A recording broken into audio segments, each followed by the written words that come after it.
Gaueko 10:56 Liverpoolek 1-0 irabazi dio Real Madridi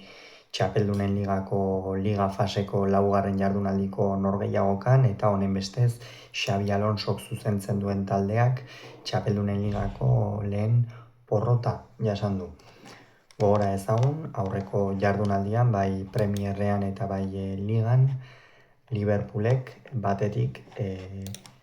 2-0 irabazi ziola Aston Villari Anfielden eta Real Madridek 4-0 egurtu zuen Valencia Mestaian, beraz, bi taldeak dinamika honean iritsi dira, naiz eta Liverpool Premierrean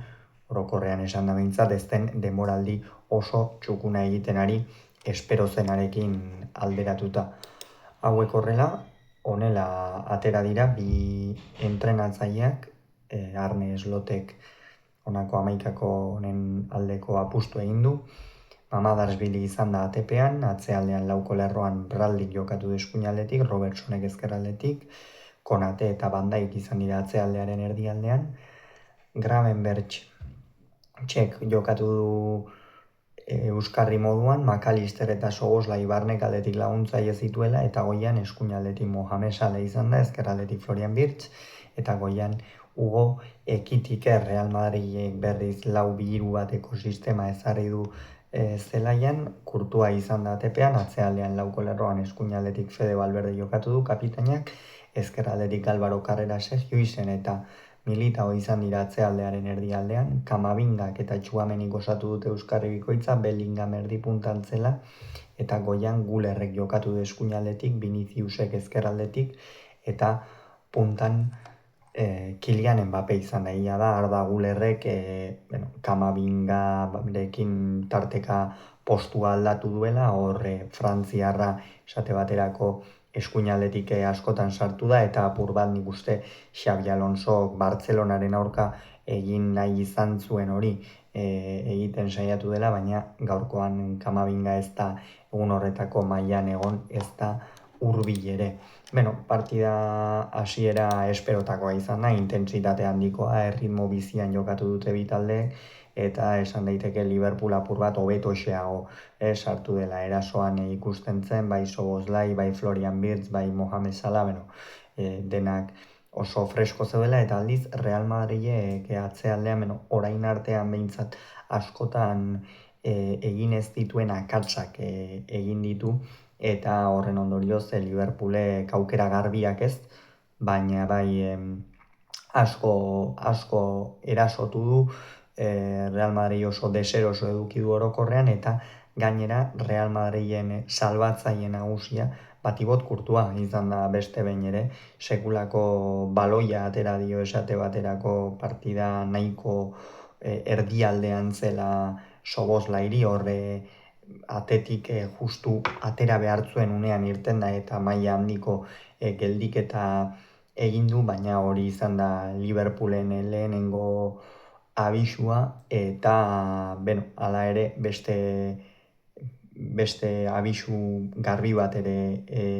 egin du, kasu honetan Dominik Soboslaiek kanpotik, areaz kanpotik egindako jaurtik eta ikusgarri bat, egia da angeluari dagokionez eta ez zegoela oso erdiratuta, eta horrek behar bada zaildu egin diola jaurtik eta hori, baina hala ere Hungariako jokalariak bertatik bota du, eta hala ere Tibot Kurtuak sekulako erantzuna eman dio. Real Madrid dagokionez, esan dugu gaurkoan Kamavinga nahiko desagertuta, Kylian Mbappé ere ez da bat ere agertu, bat ez ere lehenengo zatian Jude Bellingham izan da behar bada, zuloak eta gehien bilatu dituena, lasterka egiteko metroak eduki dituena, baina orokorrean Real Madridek erasoan nahiko kamuts aritu dela esan daiteke, eta 31. minutuan Kovac epaileak, Ibstan Kovac izan da, eta esan, bigarren zatia errazagoa izan du, baina lehenengo zatian zaildu zaizkio, gauza batzuk, intentsitate handiarekin jokatu dutela esan dugu, baina nik uste maila oso honean eraman duela norgehiagoka oroar. Eta 31. minutuan Soboslai den penalti hori Tchouaméniri eskuan eman dion hori balio gabe utzi du, hasieran horreztu asmatu berak zuzenean, hasieran falta eman duelako areaz kanpo, baina gero barrak penaltia zegoela ikusi du, eskua adierazten bazuen penaltia adieraztekoa zela ikusi du, eta begiratzera joan da Kovac epailea, eta erabaki du ez dela penalti izan, eta ongi hartutako erabakia izan dela iruditzen zait. Eta, atseden aldira guznako emaitzarekin iritsi dira, eta bigarren zatian ere Liverpool hobeto sartu da, presioan intentsitate handiagoarekin ikusi dugu, egia da Real Madriden esate baterako Fede Valverde ez, baina Álvaro Carreras oso erasokor ibili dela, eta horre Real Madrid asko gehitzen dio Álvaro Carreras erasora joateak, gero area zapaltzerako garaian, eta gaitasun handia dauka horreraino iristeko, eta horrek ere esan dugu Real Madrid asko gehitzen diola. Eta,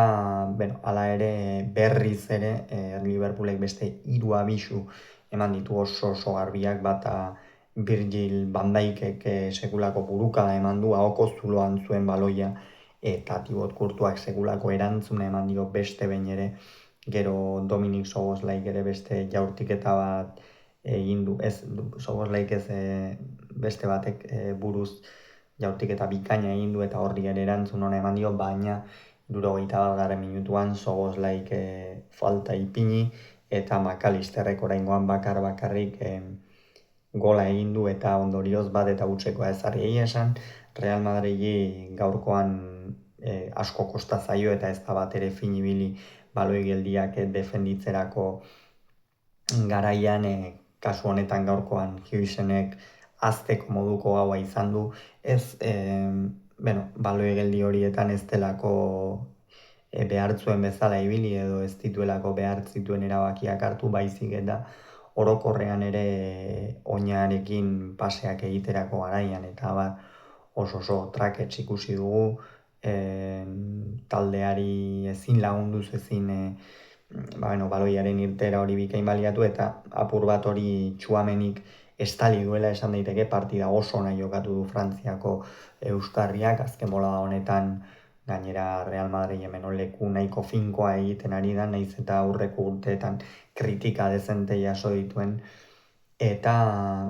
horiek ikusita 79. minutuan Xabi Alonsok erasora joan behartzuela ikusi du, eta kasu honetan Eduardo Camavinga kendu eta Rodrigo atera du. Hemen ez da ezertxo ere aldatu, Eduardo Camavinga Rodrigoren egalean baitzen, baina egia da jada zuela ez estaldura hori behar, Valverderekin egiteko estaldura hori, askotan horretarako ateratzen baitu, ez Fede Valverde erasoko jokalari oso erasokorra denez, areara igotzen denean Eduardo Camavinga bertan geratzen dena, eta jada bat eta utzekoarekin horrek ez zuen zentzurik, eta desberdintasunak markatu zitzakeen beste jokalari bat atera behar izan du, kalitate handikoa Rodrigo, baina Rodrigok ere ez du asmatu, ez da bilfin azken partida hauetan, egia da saiatu dela barne kaldera sartzen kanpo alderik ere, baina orokorrean ez du asmatu. Minutuak aurrera joan ala Real Madrid jokoaren ekimenarekin egin da, jokoaren ekimena hartu du Madrilgo taldeak, baina berriro ere Kylian Mbappe, Vinicius hauek zina gertu zibili dira. Viniciusek lehen zatian izan ditu zenbait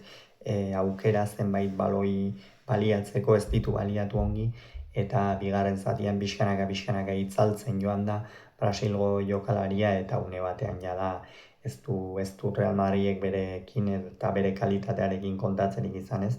79. minutuan McAllister eta Ekitike atera dira, McAllisterrek gola sartzeaz gain partida bikaina jokatu du, Liverpoolen zelaiardiari oreka handia eman dio, Gravenberch eta Szoboszlairekin batera ere erasoan asko eman dio taldeari, eta Ekitikek berriz partida bikaina eta oso inteligentea jokatu duela esango nuke. Alexander Isak min hartuta dagoen honetan Hugo Ekitikerekin ari da jokatzen Arne Slot, eta esan gaurkoan ongi funtzionatu dio, nahiz eta golikan ez duen egin, korrean taldeari asko eman dio, areaz kanpo ere beste jokalari bat gehiago izan da, eta hori ikeragarri eskertu duela esango nuke Liverpoolek, eta Gakpo eta Jones atera dira, biek ala biek ez dituzte posizioak aldatu, eta biek lortu dute nola baitean emaitzari eustea, ezta? 81. Minutuan Arda Güler kendu eta Alexander Arnold txistu artean, gogoratu behar baita uda honetan utzi duela Liverpool taldea urte askoren ondoren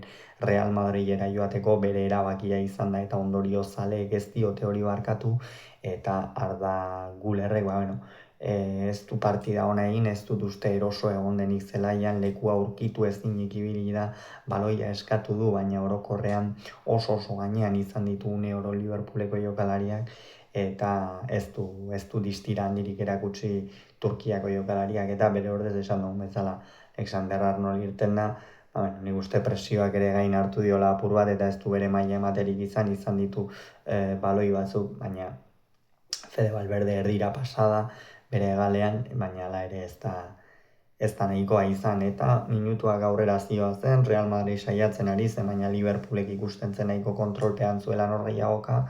eta 88. Minutuan Robertson eta Birtz kendu ditu, Chiesa eta Kerkez sartzeko, apur bat oreka hori nahi izan du Arne Slotek ez, batetik Kerkez sartuta hor Real Madridek ez beste jokalari batekin, kasu honetan Rodrigorekin asko ies egiteko eta arriskua sortzeko, eta bestetik Chiesa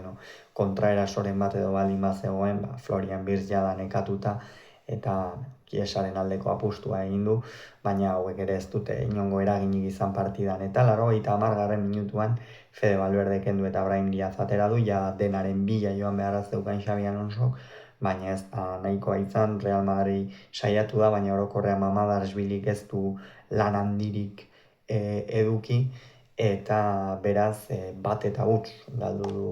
Madrilgo taldeak, eta honen bestez,